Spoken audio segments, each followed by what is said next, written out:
Guys, അപ്പോൾ ഇന്ന് നമ്മുടെ കോളേജിൻ്റെ വകയായിട്ടുള്ള ഓണം സെലിബ്രേഷൻ നടക്കും. അപ്പോൾ രാവിലെ തന്നെ കുളിച്ചൊക്കെ ഇറങ്ങി നമ്മൾ ബസ്സിനായിട്ട് വെയിറ്റ് ചെയ്യണം. നമ്മുടെ ക്യാമ്പസും ഹോസ്റ്റലും തമ്മിൽ കുറച്ച് ഡിസ്റ്റൻസ് ഉള്ളതുകൊണ്ട് തന്നെ നമ്മൾ ബസ്സിലാണ് അങ്ങോട്ട് കൊണ്ടുപോകുന്നത്. അവിടെ ഞങ്ങൾ എത്തി കുറച്ച് സമയത്തിനൊക്കെ ശേഷമാണ് ഇവിടുത്തെ പരിപാടിയൊക്കെ തുടങ്ങിയത്. അപ്പോൾ സ്റ്റാർട്ടിംഗ് പരിപാടി എന്ന് പറയുന്നത് നമ്മുടെ ചീഫ് ഗസ്റ്റിനെയൊക്കെ ഹോണർ ചെയ്യുന്നുള്ള പരിപാടി. അതിനുശേഷം എല്ലാ ഓണപരിപാടിയുള്ള പോലെ തന്നെ തിരുവാതിരയായിരുന്നു മെയിനായിട്ട്. അത് ഞങ്ങളുടെ ബാച്ചിൻ്റെ വകയായിരുന്നു ആ തിരുവാതിര.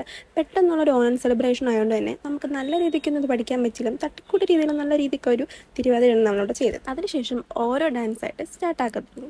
അപ്പോൾ ഈ പാട്ടൊക്കെ കേൾക്കുമ്പോഴത്തേക്കും നമ്മൾ മലയാളീസിന് എന്താ തുള്ളാതിരിക്കാൻ പറ്റത്തില്ല, അതും പ്രത്യേകിച്ച് ഓണത്തിന്. ഞങ്ങളെ സംബന്ധിച്ച് പറയുകയാണെങ്കിൽ ഈ കോളേജിൽ ഞങ്ങൾക്ക് കിട്ടുന്ന ഓരോ ഫംഗ്ഷനും ഞങ്ങൾ മാക്സിമം രീതി അടിച്ചൊളിക്കാൻ ശ്രമിക്കും.